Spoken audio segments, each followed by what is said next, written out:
is up, Wizards? It's your boy Mooner, and hey man, so let's have a quick conversation real quick, and I want to talk about Blitz. So there's a lot of chatter going around about Icelander and Blitz. Obviously, she's the best deck. There's no denying that, and obviously the aggro arcane version that me and a couple other people have been trumpeting and pioneering for the last few months has come out as being the best version of that deck to be playing. But there's some contention in what I would consider to be a pretty crucial part of the deck, and that is the attack actions that are in the deck. Now, as most people know, in this aggro arcane version, it is very, very light on attack actions. In fact, my list only runs two, and that would be E-Strike. But there's been a lot of talk about, maybe Nourishing Emptiness or Gore Belching to be better options in that list. So obviously we don't want to be running any more than one or two attack actions in the list because the list is aggro arcane focused. I mean, we want to be burning our opponents down by turn 2 or 3, killing them, with the Emeritus combo or something of that nature, up to 15 arcane damage. If you don't know about this deck, you should by now. But I'll have a link to my deck in the descriptions of this video. Go check it out. It absolutely slaps. It's super fast. It's super efficient. You're just burning your opponent down with arcane damage as fast as you possibly can, killing them on their turn with Emeritus combo. Bada bing, bada boom. You know how it is. 15 damage, they're dead.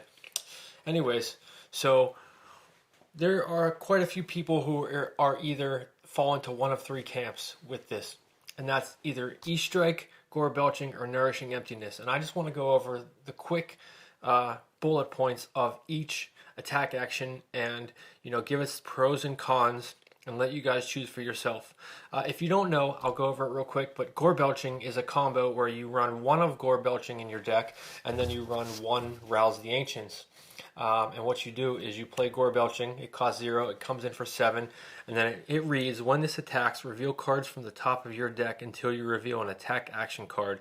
If you do, banish it, and this gets -X, where X is the attack of this card banished, that blah, blah, blah, blah, blah. Otherwise, this gets -7. So basically what you're doing is you're playing Gore Belching. It's coming in for 7. And you reveal cards off the top of your deck until you hit Rouse the Ancients, which is the only other attack action in the deck. And so Gore Belching checks that, and it comes in for 7 because Rouse has an attack of 0, so it gets -0. Anyways, I'll go over this first, since I think this is the most cheeky and niche of the three options.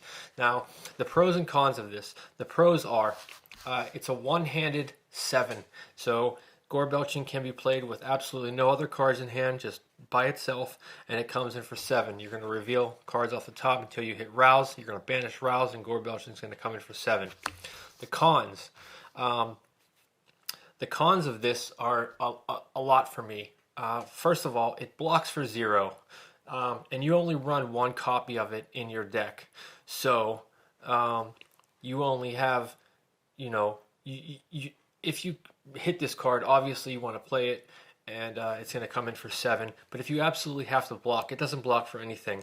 And then the other con is you have to run Rouse the Ancients, which true is a blue, but also blocks for 2. So God forbid you get into a situation where you actually have to block with Rouse. You draw Rouse first before Gore Belching, and you can't somehow pitch it back into your deck, and you have to block with it. It does only block for 2, which is a big bummer, and then your combo is completely dead in the water, and you're left with a Gore Belching in your deck that doesn't block, pitches for red, and will come in for absolutely a big old fat 0 because there is no attack action left to check when you play Gore Belching. So it's cheeky, it's funny, it's cute. You can catch some people off guard, but you have to draw Gore Belching first. Rouse has to still be in the deck. You have to have not blocked with Rouse. You get the point. I think this is completely niche and doesn't belong in a seriously competitive Blitz list like Aggro Arcane Icelander. But it is cute. Anyways, now that that's out of the way, let's move on to the other two serious options. And that is Nourishing Emptiness and Enlightened Strike. Now, my list currently runs 2 Enlightened Strikes, and the pros of Enlightened Strike are that in a list that has up to 16 or 17 reds like mine currently does, Enlightened Strike helps really smooth out some of those red heavy hands. The other pro of it is it blocks for 3. Another bullet point pro of mine is that every mode on this card is relevant in this list.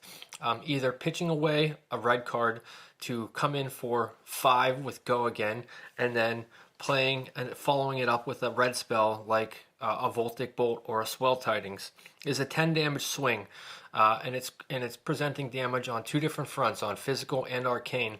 And if your opponent has been being barraged by arcane damage the entire time, they're not going to expect you to come in with an E-Strike. That being said, or you could just come in for 7, and 7 is a big number off of, pitching E-Strike with a red. So it fixes those nice red heavy hands. It also blocks for 3, which is massively important. And so all 3 of these modes are very relevant. Plus 2, so coming in for 7. 5 Go Again into like a red spell, very relevant. Or drawing a card. Sometimes you just really need to fix that red heavy hand and get something blue into your arsenal or anything else. So, coming in for 5 at the end, and just drawing a card is really relevant. All 3 of these modes are extremely relevant in this deck, and your biggest value is going to be drawing a card, obviously, and putting something in arsenal. But coming in for 5 with Go Again, or coming in for 7 is nothing to sneeze at, which is why Gore Belching is cute, but not practical. So my list currently runs 2 E-Strikes, but there is a big argument to be made to be running Nourishing Emptiness. And the pros and cons of this: Nourishing Emptiness, you only want to run 1 of these in your deck. It does block for 3, it pitches for red, obviously it costs 2, and it comes in for 6. Now, Nourishing Emptiness reads, while there are no attack actions in your graveyard, Nourishing Emptiness has Dominate, and if this hits, your hero gains 1 intellect until the end of the turn. So essentially, you get to draw up to 5 cards instead of 4 at the end of your turn, just for this turn that Nourishing Emptiness hits. So the play is, you only want to run 1 Nourishing in there, and if you come across these matchups that have low armor because they are running high AB, you get to attack with a Nourishing. It's going to hit because it will have Dominate, and your opponent won't have any armor to block it, and then they will be taking 3 to 4, anywhere from 1 to 3 damage, because let's say they have a 3 block in hand to block it, and you're going to get some damage through, and you're going to get an extra intellect. So you put a card in arsenal, and then you have a 6 card hand. Now, in this list, I feel like Nourishing Emptiness has a massive place in one match and one match only, and that is in the mirror, because Nourishing Emptiness, having it hit is great and all. You get through some damage, but this deck can't really do a whole lot with a 4 card or a 5 card hand. The difference is very, very minimal. There isn't anything in the deck with Go Again if you're not running E-Strike, so you're only able to play 1 spell and follow it up with Waning Moon on your turn anyways. So even with a 5 card hand, your biggest push of damage on your own turn is going to be a Voltic Bolt or a Swell Tidings followed up with a Waning Moon, so you're pushing 7 damage maximum. Now, that is a lot of arcane damage, but there is no way to follow that up with something else unless you are breaking your boots. So what are we doing with this extra card that Nourishing Emptiness is giving us? Well, that's where this comes in the mirror. So having an extra card in the mirror is absolutely massive, because it gives you a card to actually AB with and still keep a 3 or 4 card hand to volley back your own offense. And so it does have a lot of utility there. It is massively huge in the mirror, and sometimes these mirror matchups comes down to who draws Nourishing first. Because in the mirror, we are running Alluvian Constellus, we are running Metacarpus Node, Storm Striders, and some kind of helmet. Possibly, no helmet at all, because a lot of these decks, in my deck, especially in the mirror and in the Kano matchup, runs Helmetron's hood to help smooth out some of these red hands if you get caught with. But there's an argument to now run Crown of Providence because you're with the threat of Nourishing. But it's still not enough armor to soak up all this damage from a dominated Nourishing Emptiness. So 9 times out of 10, it is going to hit. And that extra intellect is massive in the mirror. Not to mention, it is also a 6 attack. So it acts as a popper in the Illusionist matchup. But if you are only relying on one card in your deck to pop something with Phantasm in the Illusionist matchup, you're already probably losing that matchup. It is nice if you draw it and it just lines up nicely in that, but I don't really see the massive benefit to having a 6-card hand other than in the mirror. And that is why Nourishing Emptiness to me is just a little too niche. Granted, it is a massively powerful card, and it can be a game breaker in the mirror. So I'll let you be the judge of that. If you think that you have a lot of wizards, Kano and Icelander in your meta, and you're going to be dealing with a lot of mirror matches and wizard matchups, you might want to consider Nourishing Emptiness. And just having that insulation as a popper in the Illusionist matchup going up against Prism or Dromai can be comforting, and I understand why you might want to run it. But for my bang for the buck, I think Enlightened Strike just checks all the boxes of an attack action that I want in the deck. I want it to be able to smooth out those red hands. I want it to be able to either present a massive amount of damage or give me go again and be able to string together an attack into a spell. And that's all. I just wanted to bring this to your guys' attention.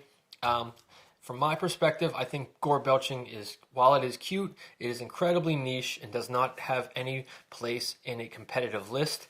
I think Nourishing Emptiness is a fantastic, fabulous card, and it's a matter of preference. If you really like Nourishing Emptiness and you think that you can utilize that 5-card hand better than you can with a 4-card hand, then by all means, please run Nourishing Emptiness. But take it into consideration. You are only running one in the deck, and it is dependent upon you drawing it. Now, Enlightened Strike, every mode on this card is good. It blocks for 3. It can either gain go again, +2. We know what Enlightened Strike is. So, yeah, I just wanted to bring this to your attention, guys, and just give you my dialogue and discussion on my thoughts on these 3 choices as far as attack actions in the Arcane Aggro deck for Blitz. All right, everybody, good luck this skirmish season. I hope you guys absolutely kill it. Later, Wizards.